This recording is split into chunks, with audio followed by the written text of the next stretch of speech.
अंत हा अस्ति प्रारंभ.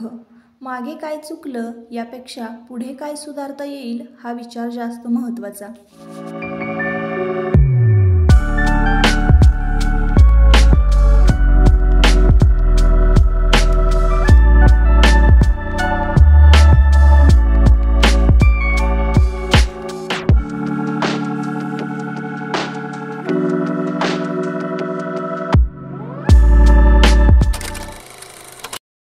हॅलो, नमस्कार. मी सुप्रिया. आणखी एका नवीन ब्लॉगमध्ये आपलं मनापासून स्वागत करते. तुम्हाला आजचा दिवस सुखाचा, आनंदी आणि आरोग्यदायी जावो. तुम्ही जी काही स्वप्न पाहिली असतील ती सगळी स्वप्न तुमची पूर्ण होत. त्याचबरोबर शुभ संध्याकाळ. सर्वांना संध्याकाळची वेळ आहे आणि आज आहे रक्षाबंधन. त्यामुळं सगळ्या यूट्यूब फॅमिलीतले जे काही माझे बांधव असतील, माझे भाऊ असतील, जे माझे व्हिडिओ बघत असतील आणि छान छान मला कधी कधी कमेंट पण करताना, त्या सगळ्यांना रक्षाबंधनाच्या हार्दिक शुभेच्छा. आणि आज रक्षाबंधन आहे तर आज बघा गडबड चालली होती. संध्याकाळचं सगळं आवरलं आणि नंतर मग बघा आज सुट्टी होती ना, त्यामुळं आयुष मोबाईल घेऊन बसला आणि थोड्या वेळानं देवांश पण घेऊन बसला. तर काय होतं ना, मी सुट्टी असली ना की मोबाईल मुलांना देत नाही आणि आता थोड्या वेळापूर्वी आयुष मोबाईल घेऊन बसला होता म्हणूनच मी त्याच्यावर चिडले होते. तर इकडं माझ्याशी लाडीगुडी लावायचा प्रयत्न करतोय तो. म्हणजे मग मी मोबाईल त्यानं हातात घेतला की त्याच्याशी बोलतच नाही आणि त्याला कळतं लगेच माझ्या चेहऱ्यावरनं की मम्मी रागवलेली आहे. आणि मग मला पण असं वाटतं की मुलांना कळतं की आता मी रागवलेली आहे आणि मग मी बोलणार नाही. तर कसं होतं, सुट्टीच्या दिवशी जास्त प्रेशर त्यांच्यावर द्यायला मला नको वाटतं आणि काय करतो तो, थोड्या वेळ मोबाईल घेतो पण मला मदत पण करतो कामात. असं आहे, हे आणून दे ते आणून दे. तर आता कसं संध्याकाळची वेळ आहे, घर सगळं आवरलं. आता याचं झालं की लगेच याला 10 मिनटं पाहिजेच असतो. म्हणजे जो दादा करेल का नाही जे काही पण, तर ते त्याला देवांशला करायचंच असतं. आणि त्याला जर मी आता 10 मिनटं मोबाईल गेम खेळायला दिला नसता तर मग काही खरं नव्हतं. तर मग 10 मिनटं दोघांना दिला आणि मग त्यानंतर मी मोबाईल गोळा करते. जे काही एक्स्ट्राचे घरामध्ये मोबाईल आहे ना ते गोळा करायचे आणि डायरेक्ट लॉकरमध्ये टाकायचं, असंच करते. सध्या शाळा चालू झाल्यापासून मी कोणालाही मोबाईल देत नाही आणि ही सवय ना मी सोडवलेली आहे मुलांची. फक्त सुट्टी असेल ना त्या दिवशी 10-5 मिनटं द्यावाच लागतो, असं आहे. तर असं आता इकडे संध्याकाळचं सगळं आवरून झालेलं आहे आणि रक्षाबंधनाची तयारी केलेली आहे. आज आहे सणवार आणि सणवार म्हटलं ना की थोडक्यात मी तुम्हाला काही नात्यांबद्दल या व्हिडिओमध्ये तुमच्याशी बोलणार आहे की काय करायचं आणि काय नाही केलं पाहिजे, कुठली नाते कशी निभावली पाहिजेत.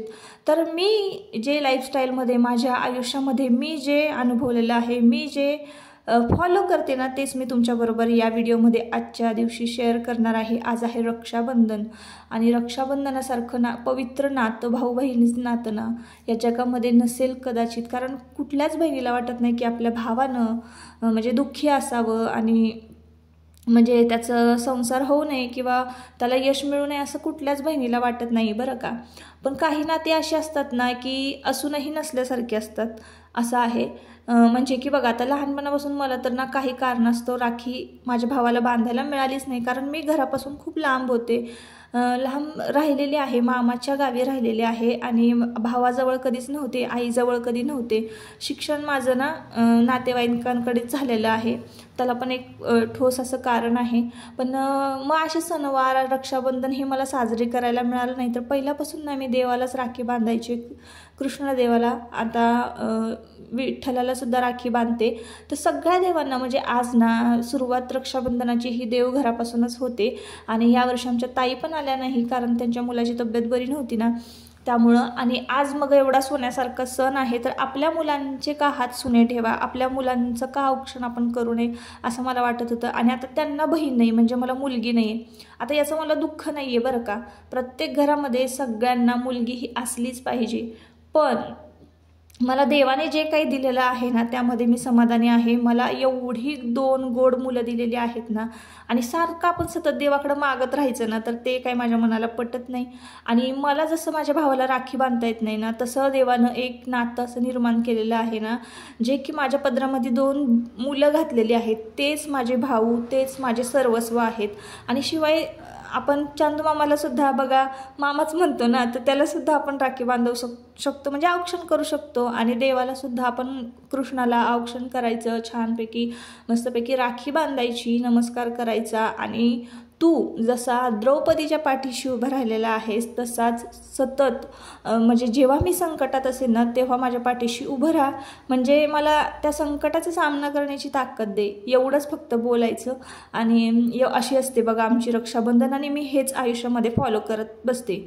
मी ना म्हणजे अशातली मुलगी नाही किंवा अशातली नाही आहे की म्हणजे काय झालेलं आहे किंवा नातं एखादं जे आहे ते आपल्या जवळ नाही त्याच्या आठवणी काढत बसायच्या ना, असं नव्हतं पाहिजे, तसं पाहिजे होतं ना, आपल्याच बाबतीत का असं होतं, मलाच का रक्षाबंधन करायला मिळत नाही, मलाच का माहेरी जाता येत नाही, हे करत बसणाऱ्यातली मी नाही, रडत बसणाऱ्यातली मी नाही. आणि मला जे काही दिलेलं आहे माझ्या संसारामध्ये, माझा नवरा, मुलगा, माझं कुटुंब, त्यामध्ये ना मी खूप आनंदी आणि सुखी आहे. तर असं आहे, म्हणजे यातून घ्यायचा एक असा विषय आहे की तुम्हाला पण काही प्रॉब्लेम असेल ना रक्षाबंधनात, तुम्हाला माहेरी जाता येत नसेल किंवा तुमच्या भावाशी तुमचं पटत नसेल किंवा तुमच्या भाऊच नसेल, असं काही असेल ना, तर तुम्ही अशा पद्धतीनं छान अशी रक्षाबंधन साजरी करू शकता. मनामध्ये कुठलेही विचार, टेन्शन काहीच आणायचं नाही आणि मस्तपैकी देवघरामध्ये देवापासून सुरुवात करायची. आता देवघरामध्ये आपल्या कुठल्या मूर्त्या आहेत, कुठले टाक आहेत, तर आपले सर्वात म्हणजे सगळं अखंड महाराष्ट्राचं कुलदैवत जे आहे ते खंडोबा. तर खंडोबांना मी राखी बांधलेली आहे, म्हणजे आपले जेजुरीचे खंडेराय. त्यानंतर काळभैरवनाथाची आमच्याकडे टाक आहेत, त्यांनासुद्धा मी राखी बांधली. त्यानंतर ज्योतिबाचं टाक आहे, त्यांनासुद्धा राखी बांधली. विठुरायाला राखी बांधली, कृष्णदेवाला राखी बांधली, स्वामी महाराजांना राखी बांधली. कारण आपण म्हणत असतो ना की त्वमेव बंधू सखा त्वमेव, तर देवच आपला सगळं काही असतो, आपलं सुरुवातसुद्धा आणि आपलं अंतसुद्धा तर देवापाशीच होणार आहे. तर मग देवालाच आपण घ्यायचं आणि म्हणजे देव आहे आपल्याबरोबर, काही नसलं तरी छान अशी फॅमिली आहे असं. आणि आता आमच्या पप्पांना पण इकडे बहीण नाही आहे ना, तर आमच्या ताई राखी बांधतात पप्पांना. पण आता ताई पण ह्या वर्षी येऊ शकल्या नाही, त्यांच्या मुलाची तब्येत बरी नाही आहे त्यामुळे. तर म्हटलं चला संध्याकाळची वेळ आहे आणि सगळ्यांना औक्षण करायचं. तिघांनाही औक्षण केलं आणि राखी बांधलेली आहे. त्यानंतर नवीन कपडे घालून बघा छान मुलं तयार झालेली आहेत. मला जशी हौस आहे ना तशीच माझ्या मुलांनासुद्धा हौस आहे सणवार साजरे करण्याची. तर मी ना दरवर्षी असंच करते. दरवर्षी आमच्याकडे ना सायली दिदी यांना राखी बांधायला येते. पण आता तिचं कसं आहे, मुलींचं कसं आहे, शेवटी सासरी हे जावंच लागतं ना. एकदा सासरी गेलेली मुलगी आहे ना, मग तिला किती अनंत अडचणी येतात माहेरी यायला, असं असतं. त्यामुळं ती पण म्हणजे येईल की नाही, तिला सासर कसं मिळेल, ह्या सगळ्या पुढच्या गोष्टी झाल्या. पण सण हा साजरी झालाच पाहिजे. तर मी दोन्हीही मुलांना राखी बांधली. आणि आई आणि बहीण ही आई समानच असते आणि त्यामुळं बघा दोघांना पण मी राखी बांधलेली आहे आणि एकदम मस्त टकाटक छान तयार झालेले होते. आता जितकं आयुषला म्हणजे नाही का समज आहे, म्हणजे आहे त्याला समज की गिफ्ट वगैरे द्यावं हे कळतं बरं का त्याला. आणि त्याने पण मला सकाळी पैसे दिले होते ड्रेस घ्यायला. पण आहे ना आता देवांशनं काय केलं आहे, देवांशनं 2 दिवस झाला हे काहीतरी तो तयार करत होता ड्रॉइंग, आणि ते मला तो गिफ्ट देणार होता. आणि सकाळपासूनच चाललं होतं की मम्मा राखी बांध, मम्मा राखी बांध, आणि आज रक्षाबंधन आहे, मला ओवाळायचं आहेस. तर त्याला राखी बांधायची खूप हौस होती आणि खूप छान फोटोशूट केलेले आहे दोघांचेही. थोडासा ब्राईटनेस वाढवून तुम्ही हा व्हिडिओ पहा, कारण कॅमेराचं नाही का, कॅमेराकडे नाही बघितलं ना, थोडासा ब्राईटनेस ना कमी होतो कॅमेराचा. तर त्याला राखी वगैरे बांधल्याने एवढा खुश झाला होता ना तो, खूप मस्त. त्याची सगळ्यात मोठी अशी राखी होती. तर खूप छान अशा पद्धतीनं आमची रक्षाबंधन जी आहे ती सेलिब्रेट झाली आणि त्याने लगेच मला गिफ्ट दिलं. तर त्याने नक्की काय दिलेलं आहे बघा. 2 दिवस झालं तो प्रत्येक कंट्रीचे झेंडे जे आहेत, म्हणजे फ्लॅग आहेत ना, तर तो ड्रॉ करत बसला होता. म्हणजे इंडिया, पाकिस्तान हे सगळं, म्हणजे त्याला आवड असेल किंवा काय असेल, पण ते देणं खूप महत्त्वाचं. देतो, त्याला देण्याची भावना आहे. आणि एवढं सगळं मला त्यांनी गिफ्ट केले ना, सगळ्या कंट्रीचे फ्लॅग त्यांनी मला गिफ्ट केलेले होते. तर मला खूप भारी वाटलं ते पण, की चला बाबा काही ना काहीतरी मुलगा करतोय, त्याला सणवार कळत आहेत, देणं घेणं कळतंय, प्रेम भावना कळत आहेत, ह्या खरं महत्त्वाच्या. तर या व्हिडिओतून मला हेच सांगायचं होतं की नातं आहे आणि नाही, म्हणजे हे लांबची गोष्ट, पण त्या नात्यासाठी तुम्ही रडत बसू नका. प्रत्येक सण, प्रत्येक गोष्ट ना आपण मस्तपैकी छान शांत डोक्यानं सेलिब्रेट करायची. एवढंच माझं म्हणणं आहे. एवढंच मला ह्या ब्लॉगमधून तुमच्यापर्यंत पोहोचवायचं आहे, सांगायचं आहे की कोणाचं कोणा वाचून कधीच अडत नसतं, राहत नसतं. आपल्या मनातला एक भ्रम आहे ना की मी नाही केलं तर कसं होईल, मग माझ्याशिवाय ह्या गोष्टी होऊच शकत नाही. तर तो भ्रम आहे ना आधी मनातून काढून टाकायचा. आपल्याशिवाय ना ही दुनिया पुढे जाऊ शकते, चालू शकते, घडू शकते ना. आपलं दुनिया वाचून राहते ना, दुनियेचं आपल्या वाचून राहत आहे, असं आहे ते. तर त्याच्यामुळे ना कोणाचं कोणा वाचून काहीच नडत नसतं.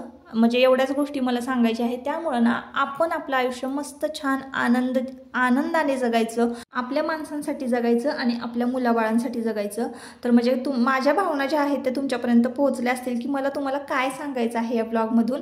तुम्ही सुद्धा कुठलंही टेन्शन घ्यायचं नाही. मला भाव नाही आणि माझा भाऊ माझ्याशी बोलतच नाही आणि आमचं भांडणच झालंय, मग मी साजरी कसा करू हा सण. काही नसतं ताईंनो. सरळ देवाला राखी बांधायची, औक्षण करायचं, डोकं ठेवायचं आणि म्हणायचं छान मला नेहमी असंच बुद्धी दे आनंदात राहण्याची, असो ताईंनो.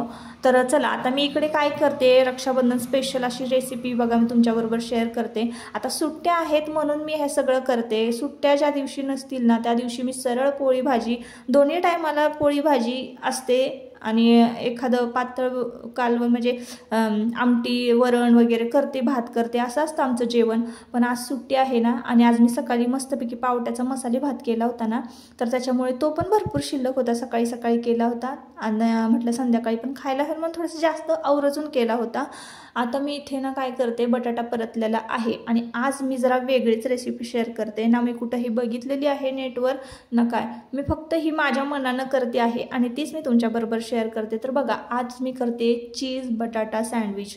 तर बटाट्याची भाजी मी आधी परतून घेतली आहे. बटाट्याची भाजी परतताना त्यामध्ये आलं, लसूण आणि मिरची याचं वाटण करून घेतलेलं आहे. सुरुवातीला मी भाजत होते, तुम्हाला बघितलं असाल, आणि मग स्मॅच केलेला बटाटा मी त्यामध्ये टाकलेला आहे. छान बटाटा परतून घेतला, त्यावर मस्तपैकी छान कोथिंबीर वगैरे घातली होती आणि मग नंतर आहे ना हे बटाट्याचं सारण आपल्याला ब्रेडवर छान पसरवून घ्यायचं आहे.